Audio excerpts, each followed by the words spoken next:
വിശ്വടാ എങ്ങനെയാണ് കറക്റ്റ് ആയിട്ട് ഈ പാവം ക്യാരക്ടർ ചെയ്യാൻ വേണ്ടി ഇദ്ദേഹത്തെ തന്നെ സെലക്ട് ചെയ്യാൻ ആ കാരണം എന്തായിരുന്നു? അത് രസം വലിഞ്ഞു കയറി വന്ന ഒരു ബന്ധു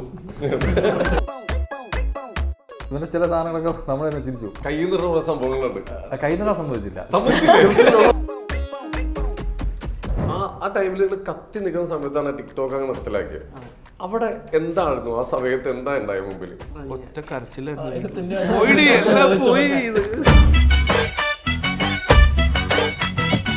ഈ അടുത്ത് ഭയങ്കരമായിട്ട് ആ ആലുവ പാലം പ്രേമം പാലം എന്നാണല്ലോ അതിനിപ്പോ പറയുന്നത്. ഇപ്പൊ അതിന്റെ അവിടെ ടൂറിസം പരിപാടികളൊക്കെ വീണ്ടും ആക്റ്റീവ് ആയിട്ടുണ്ട്. ആക്ച്വലി നമ്മൾ പോയി സിനിമ ചെയ്ത് അത് ഭയങ്കര ഹിറ്റായി.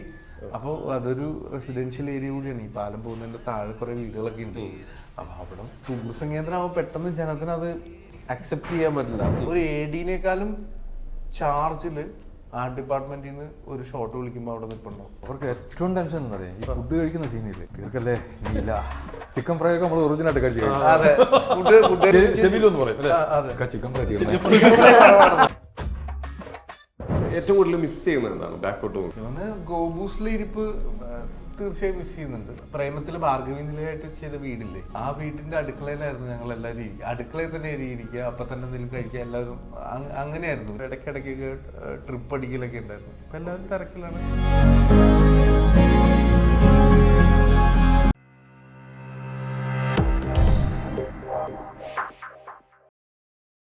നമസ്കാരം, welcome to Jango Space. It me Sreenath K Janardhanan. വീണ്ടും ഒരു സിനിമ വിശേഷമായിട്ട് ഞാൻ എത്തിയിട്ടുണ്ട്. അവിടെ ക്യാമറയുണ്ട്. ഓക്കെ, അപ്പോൾ എന്തായാലും സിനിമയുടെ പേര് മധുവിധു. ഈ വിശേഷം പങ്കുവയ്ക്കാൻ നമ്മളോടൊപ്പം നമ്മുടെ സ്വന്തം അസീസിക്കുണ്ട്, ഡയറക്ടർ വിഷ്ണുവേട്ടനുണ്ട്, നമ്മുടെ കല്യാണിയുണ്ട്, ഷർഫിക്കുണ്ട്, സിജോട്ടുണ്ട്. എല്ലാവർക്കും നമസ്കാരം, വെൽക്കം ടു അവർ ഷോ. എന്തായാലും മധുവിധു പോസ്റ്ററൊക്കെ കണ്ടു. നല്ലൊരു തറവാട് വീടും നമുക്ക് ഇഷ്ടപ്പെട്ട കുറേ ആൾക്കാർ. എന്തായാലും ഞങ്ങൾ എല്ലാവരും ഇങ്ങനെ വെയിറ്റ് ചെയ്തിരിക്കുകയാണ്. ട്രെയിലറും കൊള്ളാം, പാട്ടിറങ്ങിയത് അതും രസമായിട്ടുണ്ട്. ഇനി അടുത്ത് ഞങ്ങൾ സിനിമ വെയിറ്റ് ചെയ്തിരിക്കുകയാണ്.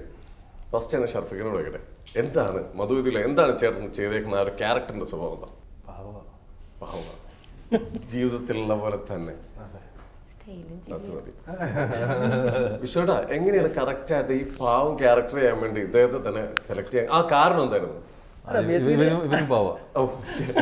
ഞങ്ങൾ ആക്ച്വലി എല്ലാവരും നീയും കൂടെ പാവമായ നമുക്ക് ഇന്റർവ്യൂ നിർത്താം. അതെ, അല്ല ബേസിക്കലി ഷറഫിന്റെ ക്യാരക്ടർ ആയിരുന്നു നമ്മൾ ഈ സിനിമ ഡിസ്കസ് ചെയ്ത്. ഞാനാണ് റൈറ്റേഴ്സ്. കഥ പറയുമ്പോഴേ ചെയ്യും ബിബിന് കഥ പറയുമ്പോൾ തന്നെ കഥ കേട്ടപ്പോൾ തന്നെ നമ്മൾ ഷറഫ് തന്നെയാണെന്നുള്ള രീതിയിൽ തന്നെയാണ് പ്ലാൻ ചെയ്തത്. മെയിൻ ആള് പാവമായിട്ടുള്ള ഒരു ക്യാരക്ടറാണ്. അല്ല ശരിക്കും ഇയാള് ആ പാവാണെന്ന് പറയുന്നത് തന്നെ ഉണ്ട് അതിന്റെ സാധനം. പാവമല്ല അത്, അല്ല അത്ര പാവമല്ല. അത് പനിയായതുകൊണ്ടാണ്. ഭയങ്കര ലേയേഴ്സ് ഉള്ള ഒരു ഭയങ്കര കോംപ്ലിക്കേറ്റഡ് ക്യാരക്ടറാണ് പുള്ളി. പക്ഷേ സിറ്റുവേഷൻ ഇത് കഥയിലെ കാര്യമാണോ? ഞാൻ സിനിമയിലെ കാര്യമായിട്ടോ. സിനിമയിലെ കാര്യം സിനിമയുടെ തിരിഞ്ഞു പോയി. ഓക്കെ, ക്ഷമിക്കാം. അപ്പൊ നമ്മളിപ്പോ മൊത്തം മധുവിധു ഈ പരിപാടി എല്ലാം നമ്മൾ തിയേറ്ററിലേക്ക് എത്തുകയാണ്. ഇതിലിപ്പോ ചെയ്തേക്കുന്ന ക്യാരക്ടറിന് ഇപ്പോ സ്ക്രിപ്റ്റ് ഭയങ്കര രസമായിട്ട് പല രീതിയിൽ ഒരു വെറൈറ്റി സ്ക്രിപ്റ്റ് ആണെന്നാണ് എല്ലാവരും പറയുന്നത്. ഇതിന്റെ പുറകിൽ കഥ കേട്ടപ്പോ എന്താണ് ഷർഫിക്ക് ആദ്യം തോന്നി? കഥ കേട്ട് ഞാൻ അപ്പൊ തന്നെ ചെയ്യാന്ന് പറഞ്ഞത്. ഓക്കെ, കാരണം എന്താ പറയാ, ഇത് ഈ എന്റെ ഇഷ്ടപ്പെട്ട സിനിമ, എനിക്ക് ഭയങ്കര എന്താ പറയാ കൂളായിട്ടിരുന്ന് കാണാൻ പറ്റിയൊരു സിനിമ എന്നുള്ളതാണ്. എൻ്റെ സിനിമകൾ ഞാൻ സിനിമ ചെയ്യാൻ റെഡി ആകുമ്പോൾ അല്ലെങ്കിൽ ഒരു സിനിമ ചെയ്യാൻ തീരുമാനിക്കുമ്പോൾ ഞാൻ എപ്പോഴും ഈ സിനിമ എനിക്ക് ഇഷ്ടാവും എന്നുള്ളതാണ്. അപ്പൊ അത്തരത്തിൽ ഇപ്പോൾ എനിക്ക് സൂപ്പർ ഹിറ്റുകളായ ചില സിനിമകൾ എനിക്ക് ഇഷ്ടമല്ല. ലൈക്ക് ഞാൻ പറയുന്നത്, അല്ലെങ്കിൽ ഭയങ്കര സക്സസ്ഫുൾ ആയെന്ന് പറഞ്ഞ സിനിമകൾ എനിക്ക് സിനിമ അതിന്റെ ക്വാളിറ്റി കൊണ്ട് അങ്ങനെയൊന്നുമല്ല, ചിലപ്പോൾ എനിക്ക് മൊത്തത്തിൽ ആശയം കൊണ്ട് എനിക്ക് ചിലപ്പോൾ ഇഷ്ടാവാറില്ല. അപ്പൊ അങ്ങനെ നോക്കുമ്പോൾ എനിക്കിത് ഭയങ്കര കൂൾ, ഭയങ്കര എന്താ പറയാ ഭയങ്കര രസകരമായപ്പോ മധുരമനോരമോഹം എന്നൊക്കെ പറയുന്ന സിനിമ പോലെ ആ സിനിമ ചെയ്യുമ്പോൾ നമുക്ക് ടെൻഷൻ ഉണ്ടായിരുന്നു. കാരണം ഈ സിനിമ ഇങ്ങനെ ഒരു സിനിമ ഇപ്പോൾ എല്ലാവർക്കും എടുക്കാൻ പറ്റുമോ എന്നൊക്കെ ഉള്ള ഒരു കൺഫ്യൂഷൻസ് ഒക്കെ ഉണ്ട്. പക്ഷെ മധുവിധു വരുമ്പോൾ വെച്ച് കഴിഞ്ഞാൽ ആ സിനിമ എടുത്ത ഓഡിയൻസ് അല്ലെങ്കിൽ ആ സിനിമ കണ്ടവർ, അത് ഇഷ്ടമായവർ, അവർ തന്നെയാണ് ഇതിൻ്റെയൊക്കെ കോൺഫിഡൻസ്. അല്ലെങ്കിൽ എനിക്ക് പേഴ്സണലി ഞാൻ ഈ സിനിമ എടുക്കാൻ നേരത്തെ എൻ്റെ ആ സിനിമ കണ്ട് എന്നെ വിളിച്ച അല്ലെങ്കിൽ എനിക്ക് മെസ്സേജ് അയച്ച കുറേ ഓഡിയൻസ്, അവരൊക്കെ ഈ സിനിമയെ ഭയങ്കരമായിട്ട് ഇഷ്ടപ്പെടുന്നു തന്നെയാണ് ഞാൻ വിചാരിക്കുന്നത്. അതാണ് മധുവിധു ഒരു സിമ്പിൾ ഒരു ഫാമിലിയുടെ അകത്ത് നടക്കുന്ന കഥയാണ്. പിന്നെ നമ്മൾ വേറെ വലിയ വലിയ സിനിമകളായിട്ടൊന്നും കമ്പാരിസൺ പറയുന്നില്ല, പക്ഷെ അങ്ങനെ സിനിമ കാണുന്നവർക്ക് ഒരുപാട് തോന്നും. ഓക്കെ, എന്തായാലും ഫാമിലിക്കൊക്കെ സന്തോഷമായിട്ട് കണ്ട് പോകാൻ പറ്റിയ ഒരു പടം. ഓക്കെ, ഒരു ഒറ്റ ഡൗട്ട് കൂടി ഇപ്പൊ ഇത് പറഞ്ഞോണ്ട് വെക്കുന്നത്, നമ്മളൊരു കഥ തരുമ്പോ അത് വായിക്കുമ്പോഴാണോ അല്ലെങ്കിൽ നമ്മളത് കേൾക്കുമ്പോഴാണോ പേഴ്സണലി എനിക്ക് ആ ഒരു കോൺഫിഡൻസ് കിട്ടുന്നത്? എന്ന് വെച്ച് കഴിഞ്ഞാൽ ഞാൻ ഇപ്പൊ എന്റെ കാര്യത്തിൽ ഇപ്പൊ പല രീതിയിൽ നമുക്ക് നറേഷൻ കിട്ടും. എന്ന് വെച്ച് കഴിഞ്ഞാൽ ഒന്ന് വന്നതൊരു കഥയായിട്ട് പറയും, ഒരു ചെറിയ കഥയായിട്ട് പറയും, അല്ലെങ്കിൽ അത് ഫുൾ സ്ക്രിപ്റ്റ് ഓർഡറിൽ അതിന്റെ സിറ്റുവേഷൻസ് ചിലപ്പോൾ അതെങ്ങനെ എടുക്കുന്നതെന്ന് അടക്കം പറഞ്ഞു തരും. ചിലപ്പോൾ ഒരു സ്ക്രിപ്റ്റ് വായിച്ചു തരും. എനിക്ക് ഈ സ്ക്രിപ്റ്റ് വായിക്കുന്നതാണ് എനിക്ക് കുറച്ചുകൂടി റീഡിംഗ് ആണ് കുറച്ചും കൂടി ഇഷ്ടം. ഞാൻ സ്ക്രിപ്റ്റ് വായിക്കുന്നതാണ് എനിക്ക് ഒന്നും അറിയാൻ പാടില്ലാത്തൊരു സ്ഥലത്ത് നമ്മളൊരു ബുക്ക് വായിക്കുമ്പോൾ അതൊരു കൃതിയാണല്ലോ, അതൊരു രചന കൂടിയാണല്ലോ, ഒരു അങ്ങനെയും കാണാമല്ലോ, നമ്മുടേതായിട്ടുള്ള ഒരു കാഴ്ചപ്പാടിൽ നമുക്ക് അതെല്ലാം അപ്രോച്ച് ചെയ്യാം. അപ്പൊ പിന്നെ നമുക്കാണെങ്കിലും ക്യാരക്ടർ അപ്പൊ നമുക്ക് ഒരു തീരുമാനത്തിലേക്ക് എത്താൻ പറ്റും. ഓക്കെ, ഏതായാലും അസിദ്ക കാര്യമായിട്ട് എന്തോ ആലോചിക്കായിരുന്നു. അതെ, ഞാൻ അത് ആ ഐഡിയ പ്രയോഗിക്കാറുണ്ട്. ഓക്കെ, ഒരുപാട് പാഠങ്ങൾ കിട്ടുന്നുണ്ടോ? അതല്ലേ ശ്രദ്ധിക്കണ്ടേ. അതാണ് പറയൂ. ഒക്കെ ചെയ്തു വരുന്ന ക്യാരക്ടറുകളെല്ലാം എനിക്ക് പേഴ്സണലി ഇപ്പൊ ലാസ്റ്റ് ശുക്രനിലെ ആ ഒരു ഫൈറ്റ് ഇൻട്രോ ഞെട്ടിച്ചു കളഞ്ഞിട്ടുണ്ട്. ഇതുപോലെ ഞെട്ടിച്ചോണ്ടിരിക്കുകയാണ് ഓരോ സിനിമയിലും. ഇതിൽ എങ്ങനെയാണ്, എന്താണ് ക്യാരക്ടർ? ഇതിൽ ഞെട്ടിക്കാനൊന്നുമില്ല. ഇല്ല, ഞെട്ടിക്കാനൊന്നുമില്ല, വളരെ സിമ്പിൾ ആയിട്ട് തന്നെയാണ്. ഇല്ല, ഞെട്ടിക്കാൻ തരത്തിലുള്ളതൊന്നുമില്ല. ഞാൻ പറഞ്ഞില്ലേ, ഇപ്പൊ ഒരു ഫാമിലി നടക്കുന്ന സാധാരണ ഒരു കുഞ്ഞുപടം എന്ന് തന്നെ വേണം പറയാം. വലിയ ബാനറിലുള്ള ഒരു കുഞ്ഞുപടം എന്ന് തന്നെ പറയാം. അപ്പൊ അതിനകത്തൊരു ഷറഫിന്റെ ചിറ്റപ്പനായിട്ടത് ക്യാരക്ടർ അനുജൻ ചെയ്തേക്കുന്നത്. ഓക്കെ, എന്തായാലും നമ്മളിപ്പോ ചെയ്തു വന്നേക്കുന്ന സിനിമകൾ വെച്ച് നോക്കുമ്പോൾ നമ്മൾ വ്യത്യസ്തമായിട്ടുള്ള ഒരു ട്രാക്കിലോട്ട് പോകുന്ന കഥകളുണ്ട്. ഓക്കെ, എന്തായാലും ജഗദീഷ് എല്ലാരും കൂടി നല്ലൊരു ഓളം ആക്കി തന്നിട്ടുണ്ട്. കല്യാണി, എങ്ങനെയുണ്ട് നമ്മുടെ ഫസ്റ്റ് എക്സ്പീരിയൻസ്? അടിപൊളിയായിട്ടുണ്ടായിരുന്നു. എന്തായാലും നമ്മളൊരു വലിയൊരു ഉത്തരവാദിത്വം ഏറ്റെടുക്കണം ഒരു സിനിമ ചെയ്യാന്ന് പറയുമ്പോൾ. അപ്പൊ അതിന്റെ ടെൻഷനും കാര്യങ്ങളൊക്കെ ഉണ്ടായിരുന്നു? ഉണ്ട്, തീർച്ചയായിട്ടും ഇപ്പോഴും ഉണ്ട്. ഒരുപാട് സന്തോഷമാണ്. സ്ക്രീനിൽ ഒരുപാട് ആഗ്രഹിച്ചതാണെന്ന് കാണണം. അങ്ങനെ ആദ്യത്തെ സിനിമയാണ്. അതിന്റെ അപ്പുറം ടെൻഷൻ ഉണ്ട്, നല്ലോണം ഉണ്ട്. പക്ഷെ വിഷ്ണുട്ടൊക്കെ ഹാപ്പിയാണ്. അവർക്ക് 100% നിങ്ങൾ എല്ലാവരും തന്നിട്ടുണ്ട്. ഞാൻ ഭയങ്കര ഹാപ്പിയാണ് ഇങ്ങനെ ഒരു ഫാമിലിയെ കിട്ടിയതിൽ. I'm so happy with the whole crew, എല്ലാവരും. ഓക്കെ, അതുപോലെ തന്നെ സഞ്ജുട്ടാ, എന്തായാലും ഒരുപാട് സന്തോഷം. നമ്മൾ ഒരുപാടായിട്ട് നമ്മൾ സോഷ്യൽ മീഡിയ റീലുകളിൽ കൂടെ ഒക്കെ കയറി വന്ന് ആ സിനിമയിലേക്ക് എത്തിരിക്കുകയാണ്. എന്താണ് നമ്മുടെ ക്യാരക്ടറിന്റെ സ്വഭാവം അതുകൂടി ഒന്ന് പറയാം. ക്യാരക്ടറിന്റെ സ്വഭാവം അതെ, എല്ലാവരും പാവം. പാവ ക്യാരക്ടർ. ഞാൻ അസീസിക്കയുടെയും ഷറഫക്കയുടെയും കൂടെ ഉള്ള ഒരു പരിപാടിയാണ്. ആ കുടുംബത്തിൽ ഒഴിച്ചുകൂടാൻ പറ്റാത്ത ആളായിട്ടുള്ളൊരു പരിപാടിയാണ്. പോലെയാണ് കുടുംബത്തിന് ഒഴിച്ചു കൊടുക്കാൻ വേണ്ടി വരുന്നതാണ്. അടുക്കളപ്പണിയുണ്ട്, അടുക്കളപ്പണിയുണ്ട്, എല്ലാ പരിപാടിയും ഉണ്ട്. അങ്ങനെയൊന്നുമില്ല. പുള്ളി ചിറ്റപ്പന്റെ കൂടെ ഉള്ള ഒരാളാണ്, ഒരു ഹെൽപ്പറാണ്. പക്ഷെ നമ്മുടെ കുടുംബത്തിൽ തന്നെ എല്ലാ രീതിയിലും അടുത്ത ആളാണ്. എല്ലാ കാര്യത്തിലും നമ്മുടെ ഫാമിലി തന്നെയാണ്. എല്ലാ ഫാമിലിയിലും അങ്ങനെ അടുത്തൊരാളുണ്ടാവും, നമുക്ക് എന്തും ധൈര്യമായിട്ട് ഏൽപ്പിക്കാൻ പറ്റുന്ന ശല്യം ഉണ്ടാവും. കൊച്ചനും മക്കളുമായിട്ട് എല്ലാം ഒരു കമ്പനി ഉണ്ട്, എല്ലാവരുമായിട്ട് കമ്പനി ഉണ്ട്. അത് വലിഞ്ഞു കയറി വന്ന ഒരു ബന്ധു.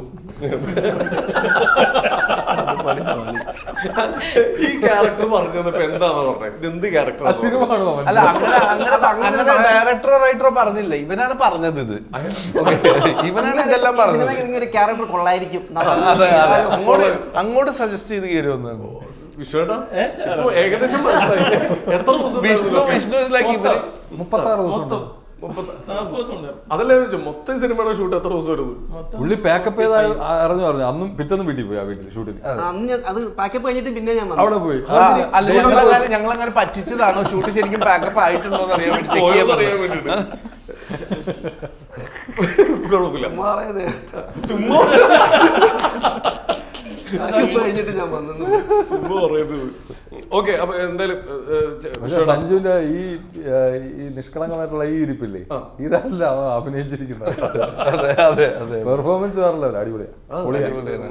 അവരുടെ റീലില് കാണുന്നത് പോലെ ഇപ്പം ലക്ഷ്മിയായിട്ട് ചെയ്യുന്ന അവരുടെ യൂട്യൂബിലെ പരിപാടിയില്ലേ, അതല്ല സിനിമ കറക്റ്റ് ഒരു ക്യാരക്ടർ. മറ്റേ റീൽ എന്ന് പറഞ്ഞ ഒരു എത്ര മിനിറ്റ് എടുക്കും? അതൊരു 20 മിനിറ്റ് ഇല്ലേ, അരമണിക്കൂറുണ്ടോ? 20-25 മിനിറ്റ്. ഇതൊരു 2-2.25 മണിക്കൂർ സിനിമ ആ ഒരു ക്യാരക്ടർ കറക്റ്റായി പിടിച്ചോണ്ട് പോയിട്ട് അടിപൊളി. നല്ല ഇവന്റെ ചില സാധനങ്ങളൊക്കെ നമ്മൾ തന്നെ ചിരിച്ചു. കൈ നിറ സംഭവങ്ങളുണ്ട്. കൈ നിറാൻ സമ്മതിച്ചില്ല, റൈറ്റർമാർ രണ്ടുപേരും സമ്മതിച്ചിട്ടില്ല. സ്ക്രിപ്റ്റിലുള്ളതുപോലെ തന്നെ നമ്മൾ ചെയ്തേക്കുന്നത്. പക്ഷെ എന്നാലും ചെയ്യും. അതെ അതെ. ഷർഫിക്ക് നമുക്ക് സ്പോട്ടില് കുറെ സാധനങ്ങൾക്ക് സ്പോട്ടിൽ കൊടുക്കാൻ പറ്റുന്ന ഒരു ഫ്രീഡം നമുക്ക് ഇൻഡസ്ട്രിയിൽ കിട്ടുന്നുണ്ട്. അങ്ങനെ കിട്ടാത്തൊരു സമയം വന്നിട്ടുണ്ടോ എപ്പോഴെങ്കിലും? കൈ നീട്ടണ്ട അത് അതിലുള്ള ഉറപ്പായിട്ടും അത് ഒരിക്കലൊന്നുമല്ല. പല സിനിമകൾക്കും അങ്ങനെ നമ്മൾ ചിലപ്പോൾ അതെന്താ വെച്ച് കഴിഞ്ഞാൽ ചിലപ്പോൾ ഫിലിം മേക്കർ കൺഫ്യൂസ് ആവും. ഓക്കെ അത് അപ്പൊ അങ്ങനെ സാഹചര്യം വരുമ്പോൾ നമ്മളത് എന്താ പറയാ, അത് നമ്മൾ കുറച്ച് കട്ട് ചെയ്ത് പിടിക്കും. ചിലപ്പോൾ നമ്മൾ പോലും അറിയാതെ ഇങ്ങനൊരു ക്യാരക്ടറായിട്ട് മോൾഡ് ചെയ്തുകൊണ്ടിരിക്കുമായിരിക്കും. അപ്പൊ അതിന്റെ ഇടയ്ക്ക് നമ്മളൊരു പണിയാൻ പാടില്ല. അപ്പോ അതുകൊണ്ട് നമ്മള് ഇപ്പൊ കൈ നേടുക എന്നൊക്കെ പറയുന്നത് വളരെ ലൈറ്റ് ആയിട്ട് കറക്റ്റാണ്. അതായത് നമ്മുടെ ഉള്ളിൽ ഒരു ക്യാരക്ടർ നമ്മൾ അഭിനയിക്കും, പക്ഷെ ഇവർ കണ്ടുകൊണ്ടിരിക്കുന്ന വേറെ രീതിയിലായിരിക്കും. അപ്പോഴായിരിക്കും നമ്മളതിൽ ചേരാത്തൊരു സാധനം അടിക്കുന്നത്. എന്നിട്ട് നമ്മൾ നല്ല കോമഡി ഉള്ളൂ എന്ന് പറയുമ്പോൾ ഇവര് എന്ന് പറയുന്ന ഒരു സിറ്റുവേഷൻ വരാം.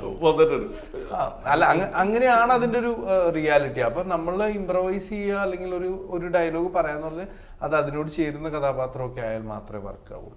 എനിക്ക് ഈ കുറെ സംഭവങ്ങളുണ്ട്. ഷർഫിക്കന്റെ കയ്യിൽ നിന്ന് വരുന്ന കുറെ സംഭവമുണ്ട്. ഒരു ആലുവ കണക്ട് ചെയ്തിട്ടുള്ള കുറെ സംഭവങ്ങളുണ്ട്.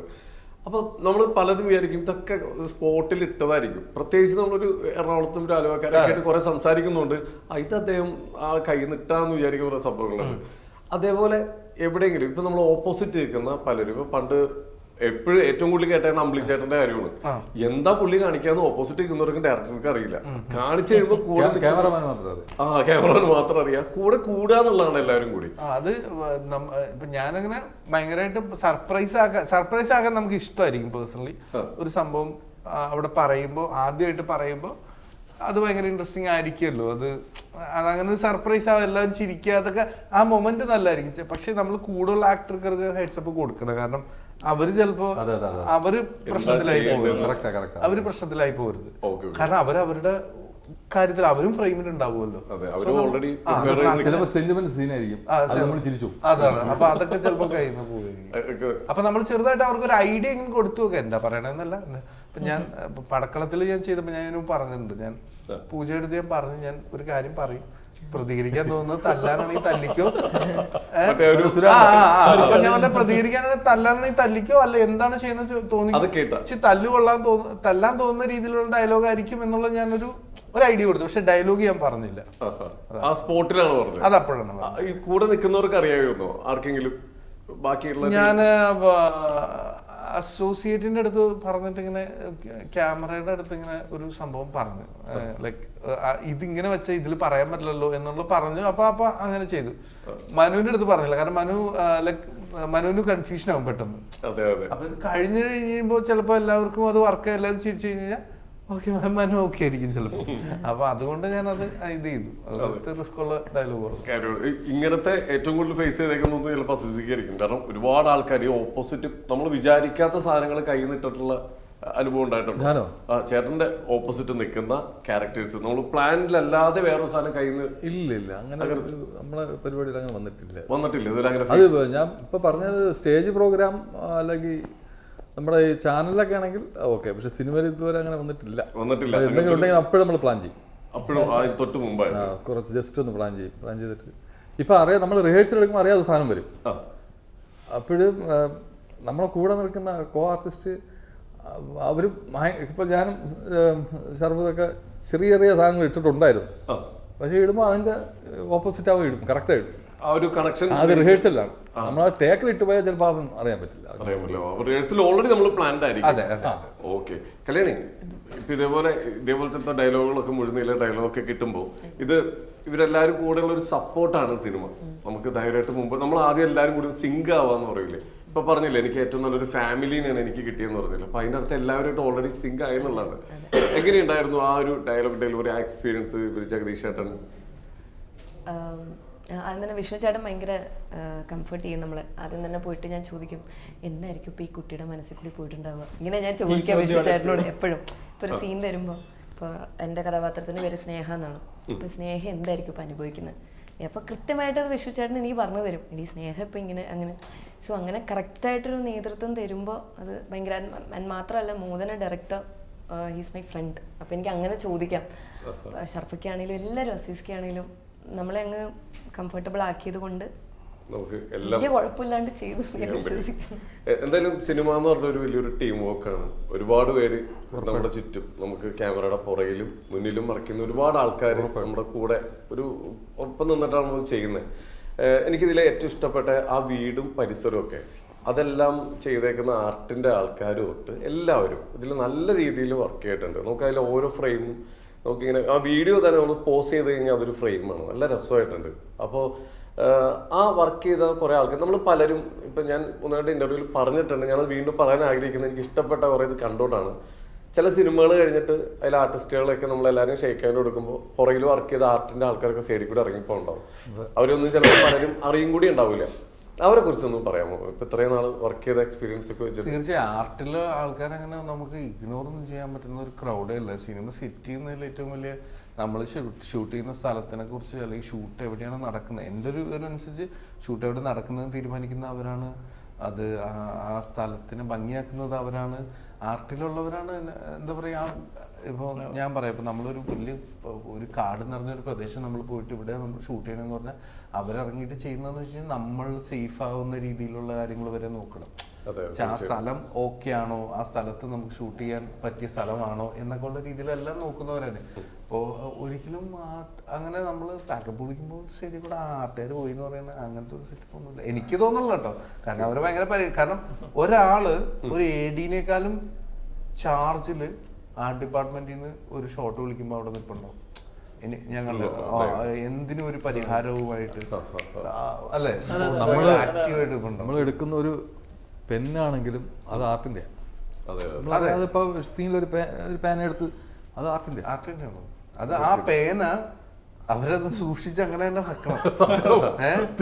പടം തീരുന്നവരെ ഈ പടം എന്തെങ്കിലും കാരണവശാൽ ഒരു ഷെഡ്യൂൾ ബ്രേക്ക് വന്നെന്ന് വെച്ചോ, ആ പേന അവര് തന്നെ സൂക്ഷിച്ചു വെക്കണം. ഒരു ടീപ്പോയിൽ ഒരു മാഗസിൻ കിടപ്പുണ്ടായിരുന്നു, ആ മാഗസിൻ എങ്ങനെയാണോ കിടന്നത് അതേ അവസ്ഥയിൽ അതങ്ങനെ. ഇത് കുറെ നാൾ കഴിഞ്ഞാൽ ആ മാഗസിൻ അങ്ങനെ, ചിലപ്പോൾ പഴയ മാഗസിൻ ആയിരിക്കുമല്ലോ, അതങ്ങനെ തന്നെ സൂക്ഷിക്കണം. ആ ടീപ്പോയിൽ ഇത്ര മാഗസിൻ കിടന്നു, അത് ഇങ്ങനെ കിടന്നു. ഇത് ഇന്നത്തെ കാലത്ത് അത് ഫോട്ടോ എടുക്കാം, പഴയ കാലത്ത് എനിക്ക് തോന്നുന്നു അത് ഒരു ദ്വാരയിൽ ഇവരെ എഴുതി എടുക്കുമായിരിക്കും ഈ ബുക്ക് ഇങ്ങനെ. അവർക്ക് ഏറ്റവും ടെൻഷൻ എന്താ പറയാ, ഈ ഫുഡ് കഴിക്കുന്ന സീനില്ലേ, നമ്മളറിയാതെ കഴിച്ചു. അതെ അതെ, തീർക്കല്ലേ ഇനിയില്ല.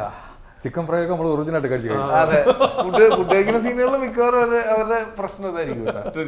പിന്നെ ഇത് കഴിക്കാൻ നേരത്ത് നമ്മൾ ചെവിയിലൊന്ന് പറയും അല്ലേ, ചിക്കൻ ഫ്രൈ അതേ ഷേപ്പിലുള്ള വേറെ ചിക്കൻ ഫ്രൈ കിട്ടുകയും ഓക്കെ ആണെങ്കിൽ കടിക്കാവുള്ളൂ, കടിക്കരുത്.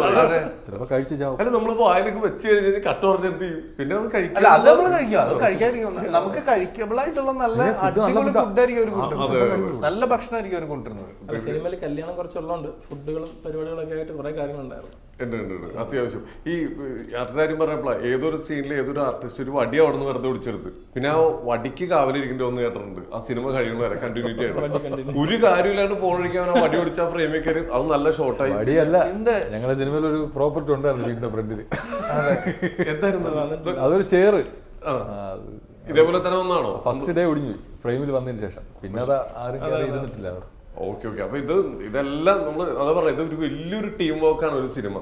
ഇതിപ്പോ നമ്മളിപ്പോ പറഞ്ഞുകൊണ്ടാണ് ഇപ്പൊ ആൾക്കാരിലേക്ക് പിന്നെ ഈ അടുത്ത കാലത്താണ് ഇപ്പൊ റീൽസ് ആയിട്ടൊക്കെ കുറെ പേര് അതിൽ വർക്ക് ചെയ്ത്. ഇപ്പൊ പ്രശാന്ത് അമരവിള പിന്നെ റീലായിട്ട് പോസ്റ്റ് ചെയ്യുമ്പോഴാണ് ഇതിന്റെ കഷ്ടപ്പാടൊക്കെ മനസ്സിലാവണേ. ഇപ്പോഴും സംസാരിക്കാതെ പോകുന്ന ഒരുപാട് ഏരിയ ഉണ്ട് ഇതിന്റെ പുറകിൽ. മേക്കപ്പ് വെള്ളം കൊണ്ടുവരുന്ന ആളോട് എല്ലാവരും. അപ്പൊ ഇതെല്ലാം ചേർത്ത് ഇപ്പൊ ഒരു സിനിമ ഇപ്പൊ നമ്മുടെ മധുവിധു തിയേറ്ററിലേക്ക് എത്തുകയാണ്. അപ്പൊ എന്തായാലും ഞങ്ങൾ എല്ലാവരും അത് വെയിറ്റ് ചെയ്തിരിക്കുകയാണ്. എന്തായാലും ഇത് രജിസ്റ്റർ ആണ്. കാരണം എനിക്കെന്നല്ല പേഴ്സണലി അതിൽ വരുന്ന കമന്റുകൾ ഇതെല്ലാം നോക്കിയാൽ മനസ്സിലാവും ആൾക്കാർക്ക് ഇഷ്ടപ്പെട്ടിട്ടുണ്ട്. ഇനി ബാക്കി നമുക്ക് തിയേറ്ററിൽ ഇറങ്ങി എല്ലാവരും ഏറ്റെടുക്കട്ടെ. ഇനി ഒന്ന് രണ്ട് കാര്യം കൂടി ഈ സിനിമയിൽ അല്ലാതെ ഒന്ന് ബാക്കോട്ട് രണ്ടൊന്ന് ക്വസ്റ്റ്യൻ കൂടി ചോദിച്ചിട്ട് നമുക്ക് അതിൻ്റെ പേര് നമ്മുടെ ഷർഫിഖിനോട് അത് ചോദിക്കണത്, സിനിമേനെ ഭയങ്കര ഇഷ്ടപ്പെട്ട ഒരു ടീം, ഒരു ആലുവ ടീം, എല്ലാവരും അത് ആത്മാർത്ഥമായി പണിയെടുത്തുകൊണ്ട് ആ ടീമിലെ പലരും ഇപ്പോൾ എല്ലാവരും അത്യാവശ്യം നല്ല രീതിയിൽ രജിസ്റ്ററായി. 50ഓളം പടങ്ങൾ ഇപ്പോൾ കഴിഞ്ഞിരിക്കുകയാണ്. ഇതിൽ ഇത്ര ഇപ്പോൾ ഇവിടെ എത്തി നിൽക്കുമ്പോൾ നിങ്ങളുടെ പഴയ കാലം എന്താണ് ഏറ്റവും കൂടുതൽ മിസ് ചെയ്യുന്നത്?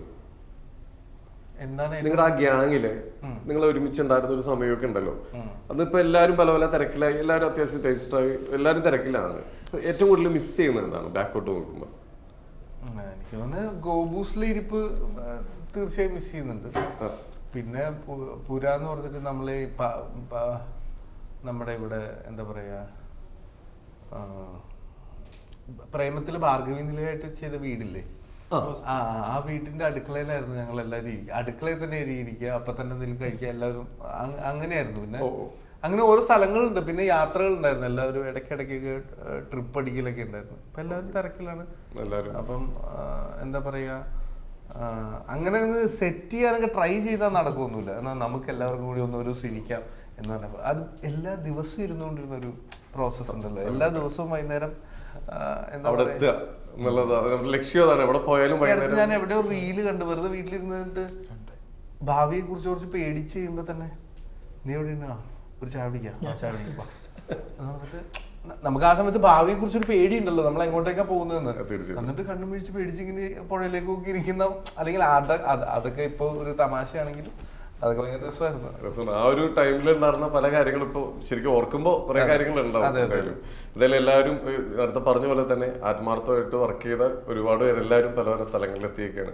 അത് കണ്ട് ഒരുപാട് പേര്, അത് കണ്ടല്ല പലരും അതേപോലെ ആവണമെന്ന് ആഗ്രഹിക്കുന്ന ഒരുപാട് സിനിമാ ഗ്രൂപ്പുകൾ തീർച്ചയായും അവിടെ ഇപ്പോഴും എനിക്ക് മനസ്സിലായി, നമ്മൾ കണ്ടിട്ടില്ലാത്ത അല്ലെങ്കിൽ അവിടെ വന്നിട്ടുണ്ടായിരുന്ന ആൾക്കാരിൽ സജിൻ ഗോപു ഒക്കെ അവിടെ ഞങ്ങൾ അങ്ങോട്ട് മാറുന്ന ആ സമയത്ത് വന്ന ആളാണ്. എന്ന് വെച്ച് കഴിഞ്ഞാൽ ഞങ്ങള് നേരമൊക്കെ ഇറങ്ങിയപ്പോൾ പിന്നെ നമ്മൾ അങ്ങോട്ടേക്ക് എത്താൻ പറ്റിയിട്ടില്ല. അപ്പൊ എനിക്ക് തോന്നുന്നു എന്താ പറയാ, അവിടെ ഇഷ്ടംപോലെ ഇപ്പോഴും അവിടെ പോയി ഇരുന്ന് ചെറിയ ഗ്രൂപ്പുകൾ ഉണ്ടാവുന്നുണ്ട്, അവര് ഷോർട്ട് ഫിലിമും കാര്യങ്ങളും ചർച്ച ചെയ്യുന്നുണ്ട്. അത് ഭയങ്കര സന്തോഷമുള്ളതല്ലേ, ഒരു എല്ലാവർക്കും അങ്ങനത്തെ ഒരു ചിന്ത ഉണ്ടാക്കാനും നമുക്ക് പറ്റി എന്നുള്ളത്. അതെ അതെ അതെ. ഇപ്പൊ ഈ അടുത്ത് ഭയങ്കരമായിട്ട് ആലുവ പാലം, പ്രേമം പാലം എന്നാണല്ലോ അതിനിപ്പോ പറയുന്നത്. ഇപ്പൊ അതിന്റെ അവിടെ ടൂറിസം പരിപാടികളൊക്കെ വീണ്ടും ആക്റ്റീവ് ആയിട്ടുണ്ട്. എന്താ പറയാ, സത്യം പറഞ്ഞു കഴിഞ്ഞാൽ നമ്മള് അതിന്റെ വേറൊരു സൈഡാണ്. എന്ന് വെച്ച് കഴിഞ്ഞാൽ ഈ അടുത്ത് ഞാൻ എന്റെ പെറ്റിന്റെ പ്രൊമോഷന് വേണ്ടി അവിടെ പോയിട്ടുണ്ടായിരുന്നു. അപ്പൊ അവിടെ ആ ഭാഗത്ത് ആക്ച്വലി നമ്മൾ പോയി സിനിമ ചെയ്ത് അത് ഭയങ്കര ഹിറ്റായി. അപ്പൊ അതൊരു റെസിഡൻഷ്യൽ ഏരിയ കൂടിയാണ്, ഈ പാലം പോകുന്നതിന്റെ താഴെ കുറെ വീടുകളൊക്കെ ഉണ്ട്. അപ്പൊ അവിടെ ടൂറിസം കേന്ദ്രമാകുമ്പോൾ പെട്ടെന്ന് ജനത്തിന് അത് അക്സെപ്റ്റ് ചെയ്യാൻ പറ്റില്ല. അതും ഭയങ്കര ബുദ്ധിമുട്ടാണ്, അവർക്ക് അത് ഭയങ്കര പ്രശ്നമൊക്കെ ആൾക്കാർ ഒരുപാട് ഇത് ചെയ്യുന്നു, പ്രൈവസി പ്രോബ്ലംസ് ഒക്കെ ഉണ്ടെന്നുള്ള രീതിയിലും ഉണ്ട്. അപ്പൊ അങ്ങനെ അവിടെ ജീവിച്ചുകൊണ്ടിരുന്ന മനുഷ്യർക്ക് ബുദ്ധിമുട്ടില്ലാത്ത ഒരു ടൂറിസമാണ് അവിടെ നല്ലതെന്നാണ് എനിക്ക് തോന്നുന്നത്. കാരണം അവരെയും കൂടി പരിഗണിക്കണം. കാരണം പ്രേമത്തിന് മുമ്പ് അവരവിടെ വീട് വെച്ചിട്ടുണ്ടായിരുന്നു. ആർക്കും ശല്യമില്ലാതെ വേണം അത് കാര്യങ്ങൾ. നമ്മൾ അവിടെ ചെന്നപ്പോ മനസ്സിലാക്കിയതാണ്, ഈ അടുത്ത് കഴിഞ്ഞ വർഷം ചെന്നപ്പോ മനസ്സിലാക്കിയത്. തീർച്ചയായിട്ടും. ഓക്കെ. അല്ല സഞ്ജുടാ, നമ്മുടെ ആ ലോക്ക്ഡൌൺ ടൈമും പരിപാടികളൊക്കെ വന്ന ടൈമില് അവിടുന്ന് കുറച്ചിങ്ങ് പോന്നിട്ട് ഏറ്റവും കൂടുതൽ ടിക്ടോക്കുള്ള സമയം തൊട്ടിട്ട് ഏറ്റവും കൂടുതൽ ആൾക്കാർ നേരം പോകാൻ വേണ്ടി കുറച്ചു നേരം ഇദ്ദേഹത്തിന്റെ വീഡിയോ ഒന്ന് കാണാം എന്ന് പറഞ്ഞൊരു സമയം ഉണ്ടായിരുന്നു. ഈ ടിക്ടോക്ക് നിർത്തലാക്കിയ ഒരു ടൈമില് ആ ടൈമിൽ കത്തി നിൽക്കുന്ന സമയത്താണ് ടിക്ടോക്ക് അങ്ങ് നിർത്തലാക്കിയത്. അവിടെ എന്തായിരുന്നു ആ സമയത്ത്, എന്താ ഉണ്ടായ മുമ്പിൽ? കാരണം നമ്മുടെ ഒരു പ്ലാറ്റ്ഫോം അല്ലേ അങ്ങ് പോയത്. ഒറ്റ കരച്ചിലായിരുന്നു. അതെ, ഒരു എനിക്ക് തോന്നുന്നൊരു +2 കഴിഞ്ഞപ്പോൾ മുതൽ എൻ്റെ ഒരു ആഗ്രഹമായിരുന്നു സിനിമയിലെത്തുക എന്നൊരാഗ്രഹം മാത്രമേ മനസ്സിലുണ്ടായിരുന്നുള്ളൂ. അതാണ് +2 തോറ്റത്. അതെ, തോറ്റില്ല, അതുപോലെ ആഗ്രഹം മാത്രമേ ഉണ്ടായിരുന്നുള്ളൂ. അപ്പം പിന്നീട് എങ്ങനെ എത്തണം, ഏത് റൂട്ടാണെന്ന് നമുക്ക് പറഞ്ഞു തരാനൊന്നും ആരും ഇല്ല. അപ്പോൾ അതിനുശേഷം പിന്നെ എഞ്ചിനീയറിങ്ങിന് പോയി, അത് പാസ്സായി. പിന്നെ കുറേ സ്ഥലങ്ങളിൽ ജോലിക്കും കാര്യങ്ങൾക്കൊക്കെ പോയി. അത് കഴിഞ്ഞിട്ടാണ് കല്യാണം കഴിക്കുന്നത്. കല്യാണം കഴിച്ച് എൻ്റെ വൈഫ് കൂടെ എൻ്റെ കൂടെ വന്നതിന് ശേഷം എൻ്റെ ആഗ്രഹങ്ങൾ എന്താണെന്ന് അവൾക്ക് മനസ്സിലായി. അപ്പം അവളുടെ കൂടെ നിന്നാണ് ഞങ്ങൾ ഈ ടിക്ടോക്ക് എന്ന് പറയുന്ന ഒരു സാധനം ചെയ്തു തുടങ്ങിയത്. അപ്പൊ സിനിമ കയറി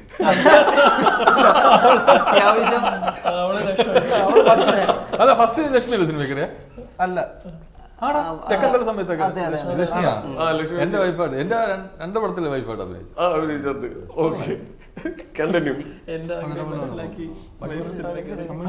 ലക്ഷ്മി അല്ലേ? ആരായാലും കേറട്ടെ ചേട്ടാ, ആരെങ്കിലും രക്ഷപ്പെട്ടു. അല്ല, ഞാൻ റിയൽ ആയിട്ടുള്ള കാര്യം പറഞ്ഞത്. അവൻ കാരണമാണ് ലക്ഷ്മി സിനിമയെ കയറി. അതെ അതെ, ഉറപ്പായിട്ടും. അവർക്ക് ആദ്യം ഇതിനോടൊന്നും വലിയ താല്പര്യം കാര്യങ്ങളൊന്നും ഇല്ലായിരുന്നു. ഞാൻ ഇവരോടൊക്കെ ആദ്യമായിട്ട് കണ്ടപ്പോ ഞാൻ ചോദിച്ചത്, എങ്ങനെയാണ് നിങ്ങൾ ഇതൊരു പ്ലാൻ ചെയ്ത് കല്യാണം കഴിച്ചവരാണോ എന്ന് ഞാൻ ചോദിച്ചു. ആ സിംഗ് കണ്ടിട്ട് ഞാൻ ചോദിച്ചതാണ്. അപ്പൊ ഇല്ല കേട്ടോ, ഞാൻ കല്യാണം കഴിച്ചതിന് ശേഷം ലക്ഷ്മിയുടെ ഇങ്ങനെ സംസാരിച്ചതിന് ശേഷം പുള്ളിക്കാരിയോട് ജോയിൻ ചെയ്താണ് ഇത് ചെയ്തത്. പക്ഷെ അത് ഭയങ്കര ഇൻട്രസ്റ്റിംഗ് അല്ലേ, ഇവർ രണ്ടുപേരും ഒരേ സ്കില്ലാണ്. ഭയങ്കര രസമുള്ള ഞാൻ രണ്ടുപേരും. തമാശക്ക് പറഞ്ഞല്ല, അവൻ അങ്ങനെ കൊണ്ടുവന്നെങ്കിലും ലക്ഷ്മിയാണ് ഫസ്റ്റ് സിനിമ അഭിനയിച്ചത്. സിസിക്കയുടെ കൂടെയാണ് ആയിത്തപ്പുറം ഞാൻ ആ ടിക്ടോക്ക് നിർത്തിയ ടൈമിൽ അതൊന്നും വേറെ പ്ലാറ്റ്ഫോം, ടിക്ടോക്ക് എന്ന് പറഞ്ഞ വേറെ പ്ലാറ്റ്ഫോം ഒന്നും ഇല്ല ചേട്ടാ. അതായത് അത്യാവശ്യം റീച്ചായി ഫേസ് ഒക്കെ ഒന്ന് രജിസ്റ്റർ ആയി വന്ന സമയത്താണ് ഇത് ബാൻ ആവുന്നത്. സാറിന് ടിക്ടോക്ക് വരുമാനത്തിന്റെ ഒന്നും ആവശ്യമില്ല, അത് വേറെ കേസ്. അത് അപ്പൊ അതിനുശേഷമാണ് പിന്നെ നമ്മുടെ അൻഡായട്ടൻ പ്രണ എന്ന് പറയുന്ന 2 ദമ്പതികളുണ്ടായിരുന്നു. അപ്പൊ അവര് പറഞ്ഞു തന്നത് ഇതുപോലെ ഫേസ്ബുക്ക് യൂട്യൂബും ഉണ്ട്, അതിനകത്ത് നിങ്ങൾ ഇട് എന്ന് പറഞ്ഞ് ഞാൻ ഈ ടിക്ടോക്കിലെ വീഡിയോസ് തന്നെ കട്ട് ചെയ്ത് ഫേസ്ബുക്കിലും യൂട്യൂബിലും ഇട്ട്. ഫേസ്ബുക്കിലിട്ട് പെട്ടെന്നായിരുന്നു ഒരു പോക്ക്, എൻ്റെ റീച്ച് പോയത്. അപ്പോൾ എനിക്ക് ആദ്യമേ എടുക്കാൻ ഈ ക്യാമറയോ കാര്യങ്ങളോ അതൊന്നും ഇല്ല. അപ്പം ഞാനാണെങ്കിൽ എൻ്റെ സാധാ ഒരു മൊബൈലിനകത്ത് തന്നെ ഷൂട്ട് ചെയ്തായിരുന്നു ചെയ്യുന്നത്. ഞാൻ, അമ്മ, വൈഫ് അങ്ങനെയായിരുന്നു ചെയ്തുകൊണ്ടിരുന്നത്. സാധാരണ ഒരു ഫ്രണ്ട് ക്യാമറ ഓണാക്കി വെച്ച് ഒരു കഥവിൻ്റെ പുറയിൽ ഡബിൾ സ്റ്റിക്കർ ടേപ്പ് കൊണ്ട് ഒട്ടിച്ചതിന് മണ്ടയ്ക്ക് ഒരു എമർജൻസി ഒക്കെ തൂക്കിയിട്ടായിരുന്നു ഞങ്ങൾ ചെയ്തുകൊണ്ടിരുന്നത് പരിപാടി. അപ്പോൾ അതിനുശേഷം ഒരാൾക്കാർ ക്വാളിറ്റിയുള്ള വീഡിയോ ഇടുന്ന കണ്ടുകൊണ്ട് ഞാനൊരു മൊബൈൽ മേടിച്ച്, സാംസങ്ങിൻ്റെ ഒരു മൊബൈൽ മേടിച്ച് പിന്നെ അതിനകത്ത് വീഡിയോ ഷൂട്ട് ചെയ്ത് പിന്നെ ദൈവത്തിന് അനുഗ്രഹം കൊണ്ട് പെട്ടെന്ന് ഇങ്ങനെ റീച്ച് കയറി അത്യാവശ്യം വരുമാനമൊക്കെ ആയി തുടങ്ങി. ഈ സിനിമയിൽ തന്നെ 2 ഫോൺ കട്ട് അവൻ വീട്ടിൽ നിന്ന് ഷൂട്ട് ചെയ്ത് അയച്ചത്. ആയി തുടങ്ങി. ഇപ്പൊ അത്യാവശ്യം എക്യുപ്മെന്റ്സും കാര്യങ്ങളൊക്കെ എനിക്ക് മേടിക്കാൻ പറ്റി. അതെ, ഈ ലോക്ക്ഡൌൺ ടൈമില് എല്ലാവർക്കും വരുമാനമൊക്കെ നിന്ന ടൈമില് ഇദ്ദേഹം പോലും അറിയാണ്ട് അല്ലേ, മൊബൈൽ ഉള്ളത് കൊണ്ട് നമുക്ക് ഡെയിലി വീഡിയോ ഇറക്കാൻ പറ്റുമായിരുന്നു. തീർച്ചയായിട്ടും. എന്തായാലും എല്ലാം അടിപൊളി. അങ്ങനെ അവസാനം എന്താ മധുവിധുവിൽ എത്തിയിരിക്കുകയാണ്. അതെ, ലൈഫ് അങ്ങ് സെറ്റായി നിൽക്കുന്ന സമയമെന്ന് വിചാരിക്കാം. എന്തായാലും ഒരൊറ്റ കാര്യം കൂടി ചോദിക്കുന്നത്, ഇക്ക നമ്മുടെ ഇക്കന്റെ നെടുമങ്ങാട് പുതുക്കുളങ്ങര ഒരു ഭഗവതി ക്ഷേത്രമുണ്ട്, ഭദ്രാളി ക്ഷേത്രം. അതും ഇക്ക തമ്മിൽ കണക്ട് ചെയ്ത് കഴിഞ്ഞാൽ എന്താണ് ആ സ്റ്റോറി? ഞാൻ എൻ്റെ മിമിക്രിയുടെ ഫസ്റ്റ് അരങ്ങേറ്റം അവിടെ, അരങ്ങേറ്റം എന്ന് ഫസ്റ്റ് ഒരു പ്രൊഫഷണൽ, അതായത് നമ്മുടെ നാട്ടുകാരെല്ലാം കൂടെ ചേർന്ന് എൻ്റെ വീടിനടുത്തുള്ള മഞ്ജു എന്ന് പറഞ്ഞൊരു ചേച്ചി ഉണ്ടായിരുന്നു. അപ്പോൾ അവരുടെ ഹസ്ബൻഡ് ഗൾഫിലായിരുന്നു. അപ്പം ഞങ്ങൾ ഈ മിമിക്രി തട്ടിക്കൂട്ടി ചെയ്തിരുന്നപ്പോൾ പുള്ളിയാണ് നമ്മൾ ആ അമ്പലത്തിൽ ഒരു പ്രോഗ്രാം സ്പോൺസർ ചെയ്തത് ആദ്യമായിട്ട് ഫസ്റ്റ്. അപ്പോൾ ഞങ്ങൾ തട്ടിക്കൂട്ടി ഇപ്പോഴും ഓർമ്മയുണ്ട്. ഈ നമ്മുടെ സ്റ്റേജിൻ്റെ ക്വാർട്ടർ ഫോം എന്ന് പറഞ്ഞാൽ പേപ്പറിൽ പേര് വെട്ടി, കലാസദൻ എന്നാണ് ട്രൂപ്പിൻ്റെ പേര്, പേപ്പറിൽ വെട്ടി ഈ റബ്ബർ പാലില്ലേ അതിൽ ഒട്ടിച്ചിട്ടാണ് ഞങ്ങൾ എപ്പോഴും അമ്പലത്തിൻ്റെ അവിടെ ഒട്ടിച്ചത്. അതായിരുന്നു ഫസ്റ്റ്. പക്ഷേ അരങ്ങേറ്റം എന്ന് പറഞ്ഞാൽ ഒരു 1.5 അരങ്ങേറ്റമായിരുന്നു. നമ്മുടെ നാട്ടുകാർ തന്നെ ഞെട്ടിപ്പോയി. ഭയങ്കര മാലയിടക്കവും പിന്നെ മാല ഭയങ്കര ഇതായിരുന്നു. ആ സ്നേഹം ഇപ്പോഴും നമ്മുടെ നാട്ടിലെ പുതുക്കുളങ്ങര എന്ന് പറഞ്ഞൊരു വികാരം തന്നെയാണ്. ഓക്കെ, നല്ല തുടക്കം അവിടെ നിന്നാണ് എനിക്ക് അസിസിക്കാനെ കിട്ടിയത്. എന്തായാലും ഒരുപാട് സന്തോഷം. ഇനി വിശേഷങ്ങൾ പറയണമെങ്കിൽ ഒരുപാട് വിശേഷങ്ങൾ പറയാനുണ്ട്. എന്തായാലും സിനിമ എത്രയും പെട്ടെന്ന് തിയേറ്ററിലേക്ക് എത്തുകയാണ്. എന്തായാലും ഇതൊരു വൻ വിജയമായി മാറട്ടെ. ഇനി നമുക്ക് ഇതിന്റെ സക്സസ് പാർട്ടിക്ക് നമുക്ക് എല്ലാവർക്കും കൂടി കാണാം. Okay, thank you so much.